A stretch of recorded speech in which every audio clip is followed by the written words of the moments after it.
So the format of my talk is going to be a bit different from Evan's. I'm going to assume that the general arc of the Cold War is known to you all. I will be talking about historiography and how the historiography has changed and how it continues to change. But I will also be talking to the SQA reference points in terms of what they think is important in terms of what should be taught. And I will be slightly undiplomatic in the process of doing this as well. Those who know me know that I'm not always the world's greatest diplomat.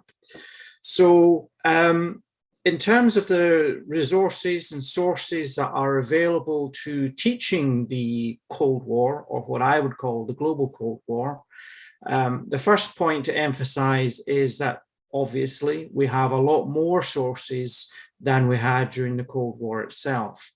There are a wealth of Russian and Eastern Bloc in general sources which now exist in English translation, which obviously makes the study of the period much easier for monolingual students. And a lot of these sources have also been placed online, which makes access to these sources obviously much, much easier as well.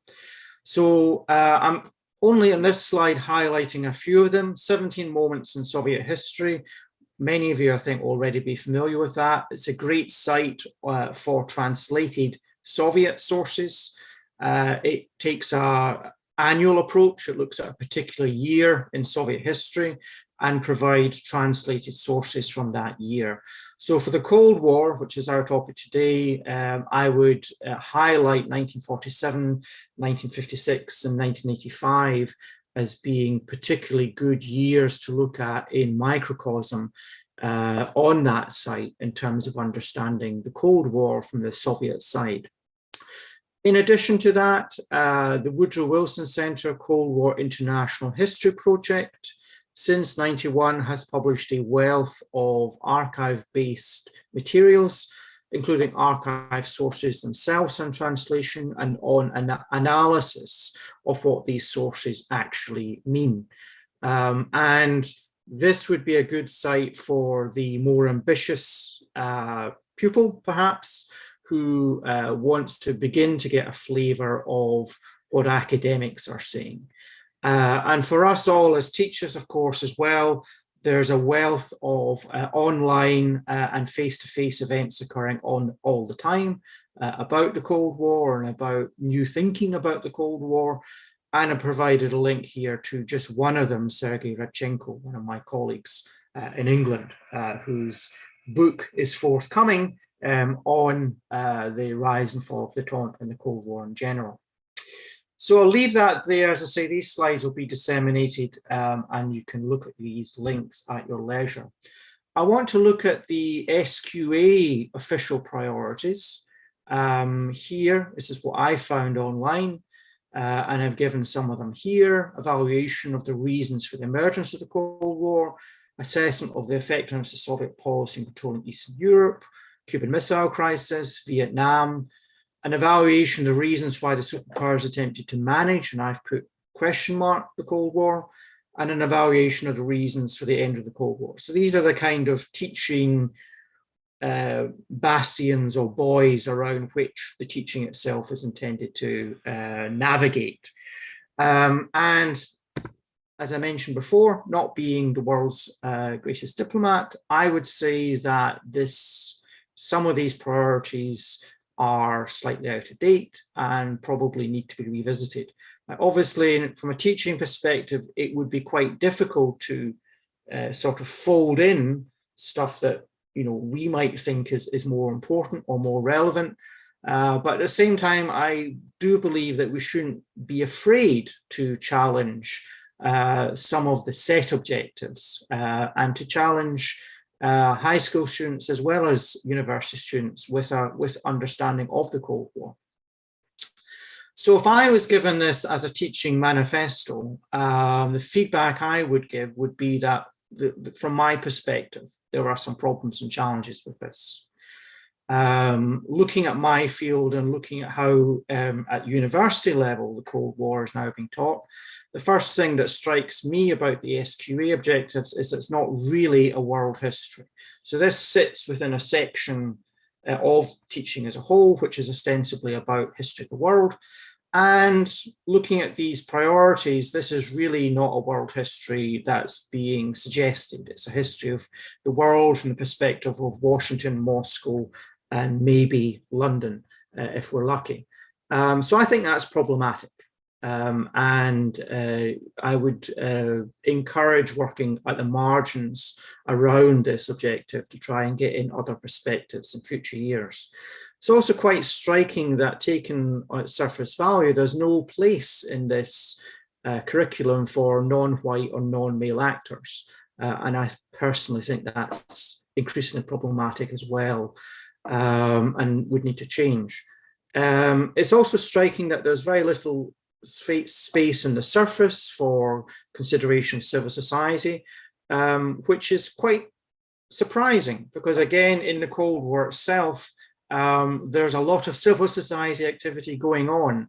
CND, Solidarity in Poland, the Euro-communist movement, or the non-aligned movement, the whole block of countries which tried, led by Yugoslavia and India, to basically not be part of the Cold War at all. And at university level, that's become part of the Cold War curriculum. So there's not much space here for non-white, non-male, non-European countries. And there's, on the surface, little agency being given here to the non-great powers in the Cold War. Whereas what I teach at university in terms of the Global Cold War course now does endeavour to give a lot of agency, or to review the agency of countries like Cuba, Angola, Afghanistan, Nicaragua, even the smaller European states like Albania and Romania. They all had their own way of navigating the Cold War, which did not necessarily accord with Washington or Moscow's objectives. And perhaps the most striking absence here, as I mentioned in this slide, is the absence of a Chinese perspective. I think in the world that we are entering now in the 21st century, China is going to be pretty important. And it's really striking how the sort of traditional curriculum of the Cold War, until recently, basically ignored China or minimized its role. This is not how the Chinese see it. And we need to, I think more about the Chinese perspective and what the Cold War was and what it was about. That's my moan. So what I will now try and do in short order, and I'll try and be brief to leave time for questions here, is to emphasize my view on some of the ways that you can insert what I call here newish wine into old bottles.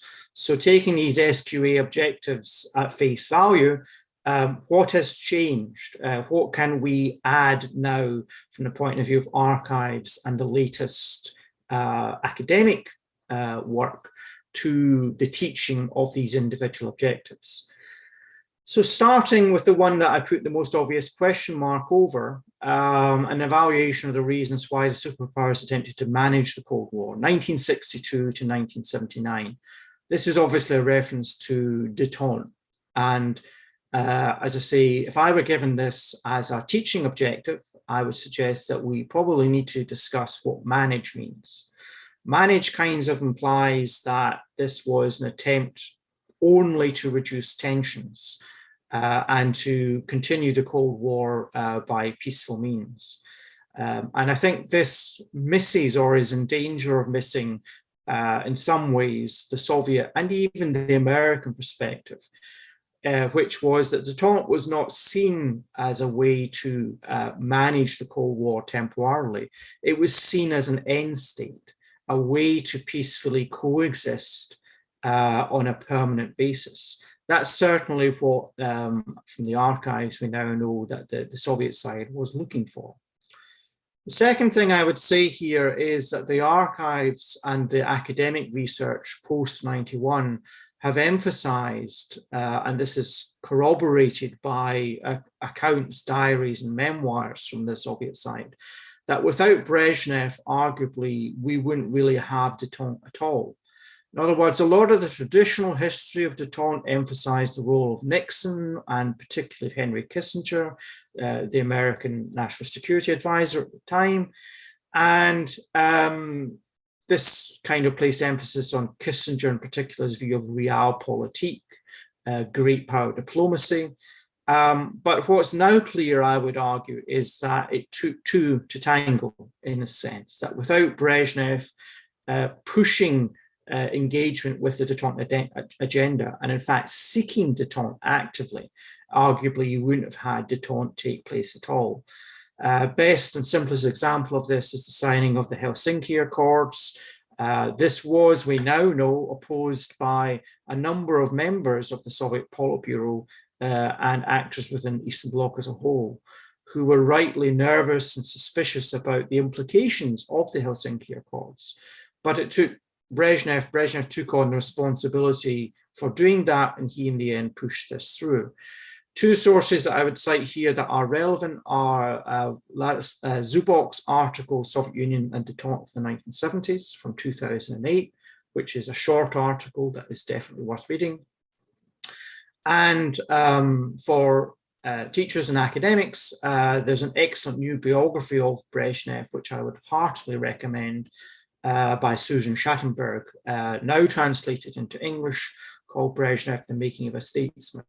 And this is part of an ongoing reevaluation of Brezhnev as a whole, which I'm also in a small way engaged in, writing a biography, of Suslov, who was Brezhnev's kind of second in command.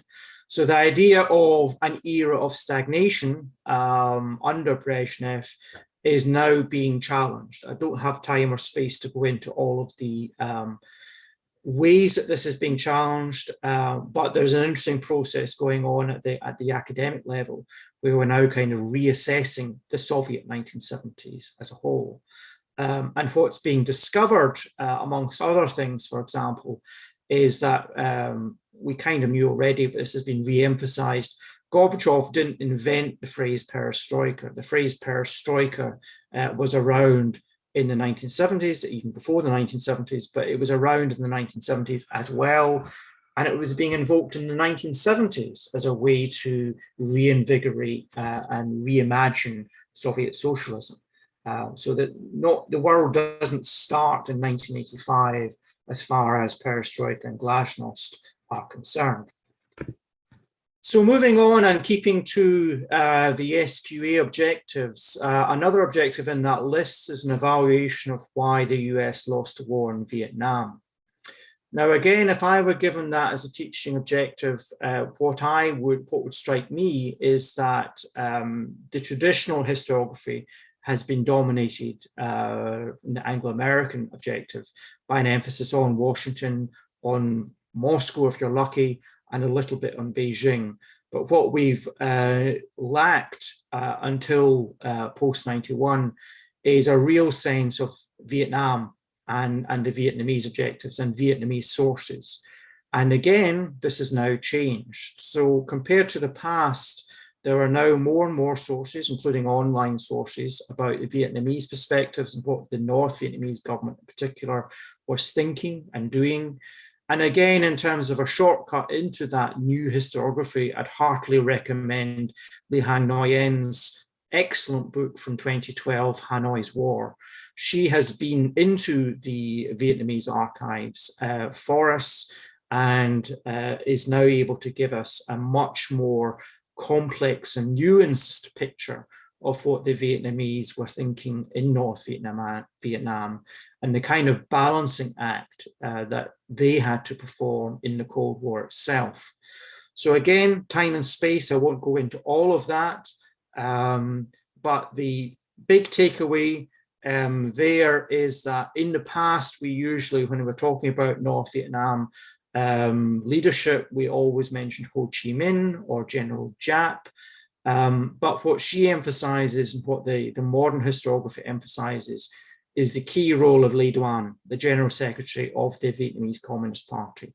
He appears to have been the decision maker in practice. And in fact, figures like Ho Chi Minh and Giap, we now think have been relatively overrated compared to the actual decision-making process in North Vietnam at the time. Happy again to look at that in questions. Looking at another objective, an assessment of the effectiveness of Soviet policy in controlling Eastern Europe up to 1961. Again, what have we learned? What is the new historiography on this field? There's now a wealth of published material from the Soviet archives and from former Eastern Bloc archives on the various crises in the Eastern Bloc, including the invasion of Hungary in 1956 and of course the Prague Spring in 1968. And again, all I'm doing here is going to emphasize some of the key takeaways from this new scholarship and new research, which might filter down to high school teaching. One is what I would emphasize is the role of contingency, and I'll mention this again in the next slide, that in fact, nothing is decided until it's decided. So traditional historiography tends to emphasize, if you like, predestination, that the Soviet government acts in the way it does because it is a despotic government. And what we now know, and we could possibly apply this to the war in Ukraine today as well, of course, is that in fact key decisions often aren't taken until the very last moment.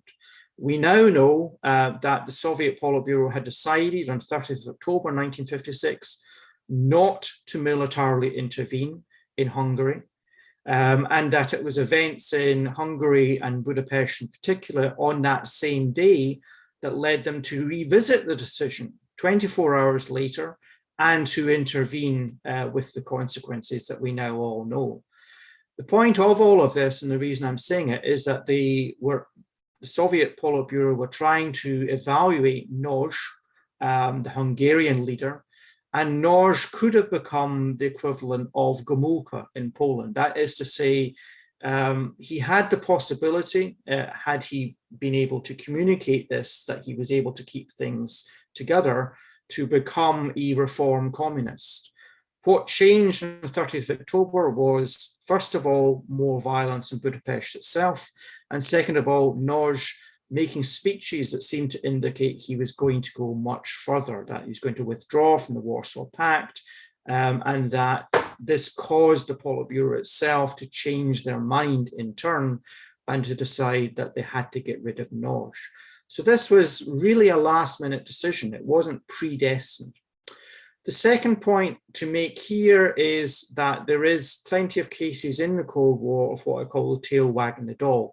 Decisions being made in Washington and Moscow, not because of their own priorities, but in fact because smaller states are able to leverage influence with them and to say, if you don't help us do this, we can't predict the consequences.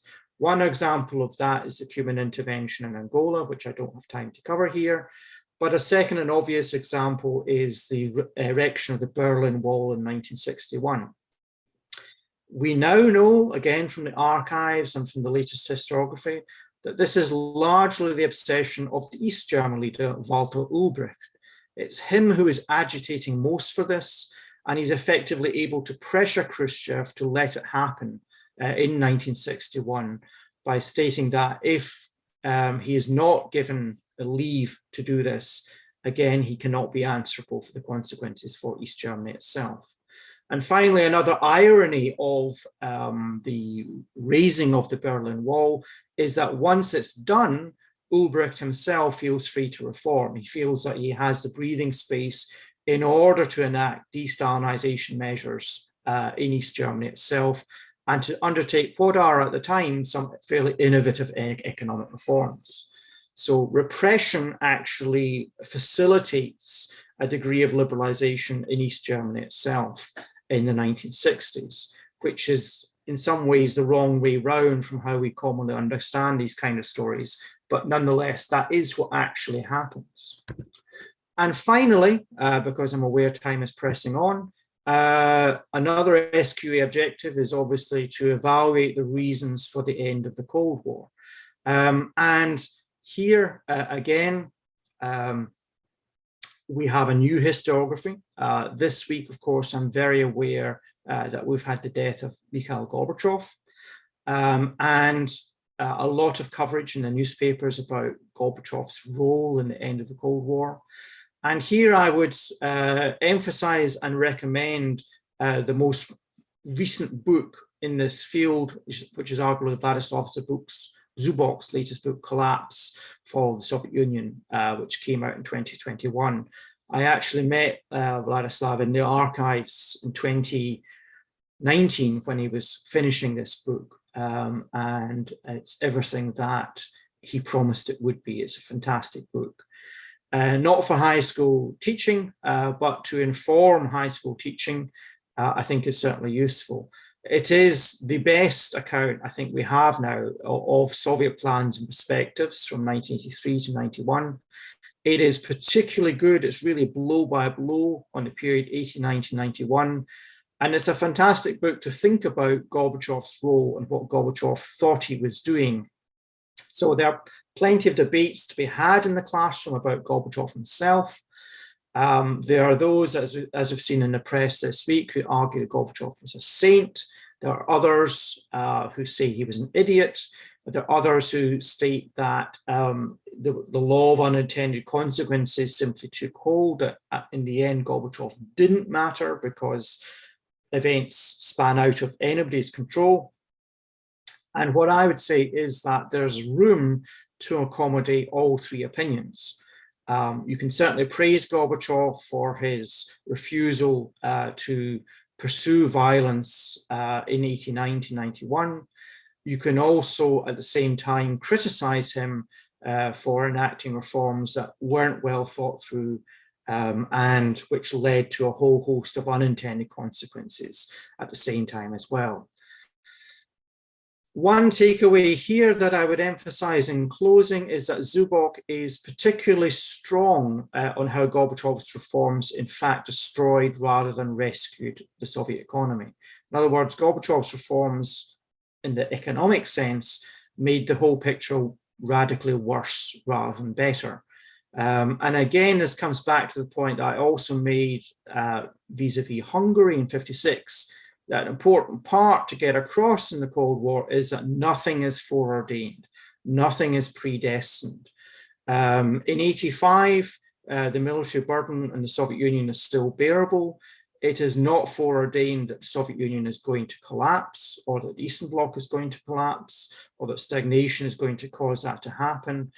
What Zubok states, and what I think he argues persuasively, is that in practice, what does cause that to happen is the reform process itself, that Gorbachev's own economic reforms effectively destroyed the existing economic system and caused chaos to take its place.